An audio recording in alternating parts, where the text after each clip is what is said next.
दिल्ली की एक आम शाम।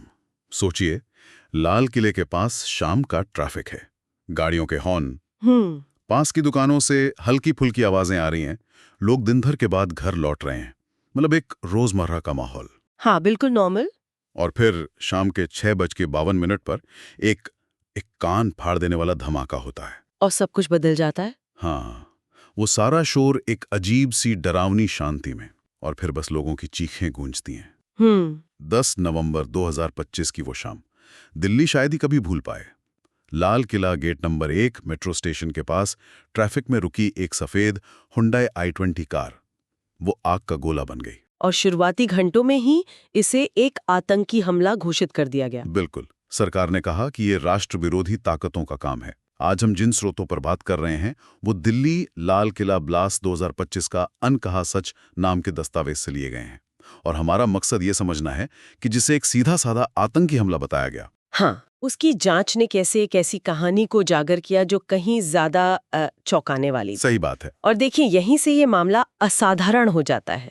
सरकार की जो पहली प्रतिक्रिया थी वो स्वाभाविक थी। हाँ, राजधानी के दिल में इतना बड़ा धमाका। बिल्कुल, प्रधानमंत्री और गृह मंत्री के सख्त बयान आए, एनआईए को तुरंत जांच सौंप दी गई। सब कुछ एक तयशुदा, मतलब एक स्क्रिप्ट की तरह लग रहा था। ओके। लेकिन जैसा अक्सर होता है, असली कहानी सरकार के बयानों में नहीं, बल्कि धमाके के बाद बिखरे पड़े सुरागों में छिपी थी। तो घटनास्थल पर ऐसा क्या मिला था? धमाके का असर तो भयानक था।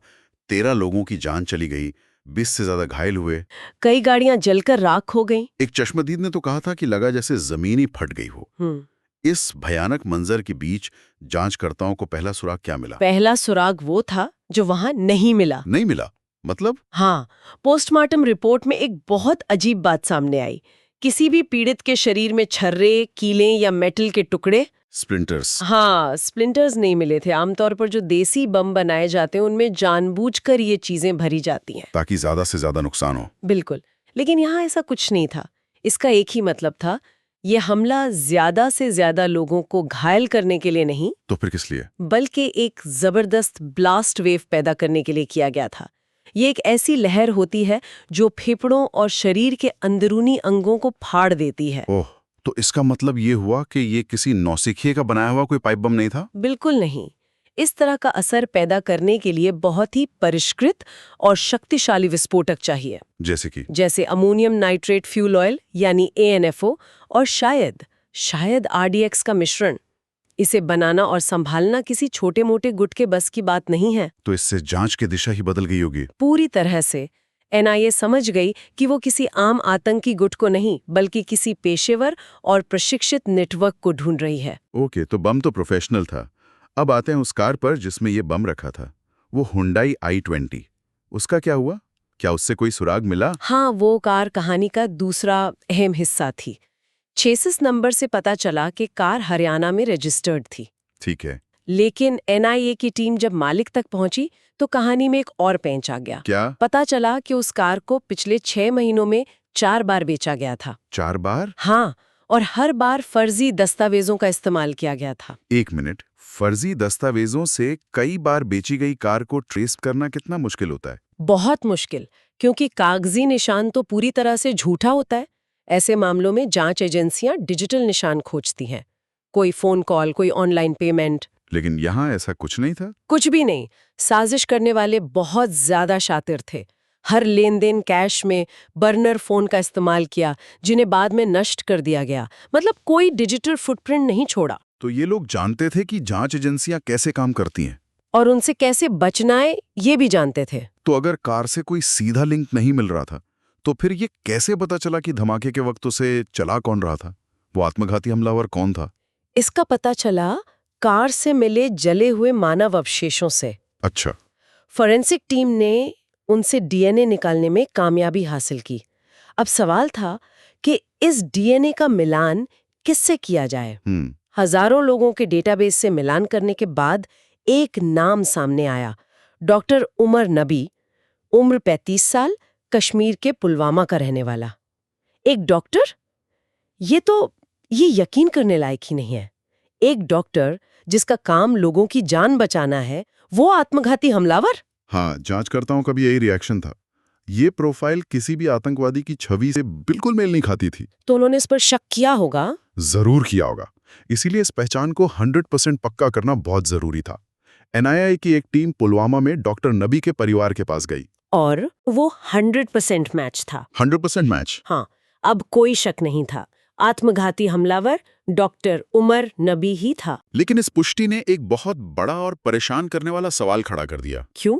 एक पढ़ा लिखा कामयाब डॉक्टर ऐसा क्यों करेगा? सही। यही सवाल मेरे दिमाग में भी आ रहा है। डॉक्टर नबी की पृष्ठभूमि के बारे में हमारे स्रोतों में क्या जानकारी है? क्या उसकी जिंदगी में ऐसा कुछ था जो इस तरफ इशारा करता हो? बिल्कुल नहीं। और यही इस मामले की सबसे डरावनी बात है। डॉक्टर उमर नबी कोई गुमराह या अनपढ़ नौजवान नहीं था। पढ़ा लिखा था? हाँ, उसने श्रीनगर के प्रतिष्ठित गवर्नमेंट मेडिकल कॉलेज से ग्रेजुएशन किया था। एक होनहार छात्र था। और धमाके के समय? धमाके के समय वो फरीदाबाद की एक जानी मानी प्राइवेट यूनिवर्सिटी अल फलाह यूनिवर्सिटी में मेडिसिन का असिस्टेंट प्रोफेसर था। एक प्रोफेसर? हाँ, उसका करियर शानदार चल रहा था, समाज में इज्जत थी। उसकी प्रोफाइल देखकर कोई दूर दूर तक ये अंदाजा नहीं लगा सकता था। तो क्या वो ये सब अकेले कर रहा था या फिर किसी बड़े नेटवर्क का हिस्सा था? जांच में यही सबसे बड़ा खुलासा हुआ। डॉक्टर नबी अकेला नहीं था। अच्छा। वो एक पूरे व्हाइट कॉलर टेरर मॉड्यूल का हिस्सा था। एक ऐसा नेटवर्क जिसके सदस्य कोई आम अपराधी नहीं, बल्कि समाज के पढ़े लिखे और सम्मानित लोग थे। Doctor, professor? हाँ, डॉक्टर, प्रोफेसर और इंजीनियर। और इस पूरी साजिश का केंद्र बन गई थी अल फलाह यूनिवर्सिटी, जहां ये लोग पढ़ाते और काम करते थे। व्हाइट कॉलर टेरर मॉड्यूल, ये सुनने में ही बहुत अजीब लगता है। इसका मतलब क्या है? और ये लोग, इनकी प्रेरणा क्या होती है? पैसा या कुछ और? देखिए, ये एक बहुत जरूरी सवाल है, क्योंकि ये आतंकवाद की पारंपरिक समझ को चुनौती देता है। हम अक्सर सोचते हैं कि आतंकवाद गरीबी, अशिक्षा या नाइंसाफी से पैदा होता है, लेकिन ये मॉड्यूल दिखाता है कि कट्टरता की वजह अब सिर्फ सामाजिक या आर्थिक नहीं रही। तो फिर क्या है? बल्कि ये एक मजबूत विचारधारा भी हो सकती है। ये वो लोग हैं जिन्हें किसी चीज की कमी नहीं है, लेकिन वे एक खास विचारधारा से इतने प्रभावित हो जाते हैं कि उसके लिए कुछ भी करने को तैयार हैं। और एक पढ़ा लिखा आतंकवादी ज्यादा खतरनाक होता है? बहुत ज्यादा खतरनाक। किस मायने में? देखिए, एक इंजीनियर जानता है कि एक ज्यादा प्रभावी और स्थिर बम कैसे बनाया जाए।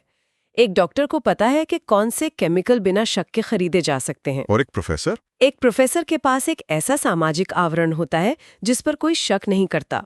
उनके पास योजना बनाने, संसाधन जुटाने और लंबे समय तक अपनी पहचान छिपाए रखने की क्षमता होती है। वो सिस्टम में रहकर सिस्टम के खिलाफ काम करते हैं। बिल्कुल, यही बात इस व्हाइट कॉलर टेररिज्म को बहुत ज्यादा खतरनाक बना देती है। और हमारे स्रोतों में एक और बहुत ही अजीब बात का जिक्र है। जांच में यह भी सामने आया कि ये धमाका जिसने 13 लोगों की जान ले ली, असल में एक गलती थी।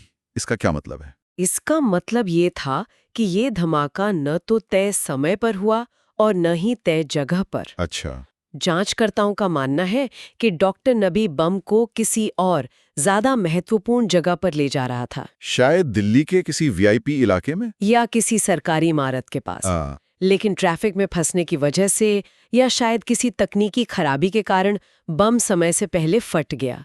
लाल किला उसका निशाना नहीं था। तो वो सिर्फ एक गलती का नतीजा था। हाँ। तो चलिए इस पूरी बातचीत को समेटते हैं। 10 नवंबर 2025 का लाल किला ब्लास्ट, जो शुरू में एक आतंकी हमला लगा, असल में एक बहुत गहरी साजिश का सिर्फ एक हिस्सा था। एक ऐसे नेटवर्क का काम था जिसके बारे में कोई सोच भी नहीं सकता था। एक व्हाइट कॉलर नेटवर्क जिसमें डॉक्टर और प्रोफेसर जैसे लोग शामिल थे। और ये हमारे लिए एक बहुत बड़ा और गंभीर सवाल छोड़ जाता है। क्या? जब समाज के वो लोग जिन्हें हम अपना भविष्य सौंपते हैं, डॉक्टर, प्रोफेसर, जब वही इस तरह की विनाशकारी गतिविधियों में शामिल हो जाए, तो ये हमारे समाज के बारे में क्या कहता है? सही बात है। ये दिखाता है कि कट्टरता की पहुंच किसी भी शैक्षिक या सामाजिक पृष्ठभूमि से परे है। ये सिर्फ अज्ञानता का नतीजा नहीं है, बल्कि एक सोची समझी विचारधारा का भी हो सकता है, जो पढ़े लिखे दिमागों को भी अपनी चपेट में ले सकती है। बिल्कुल।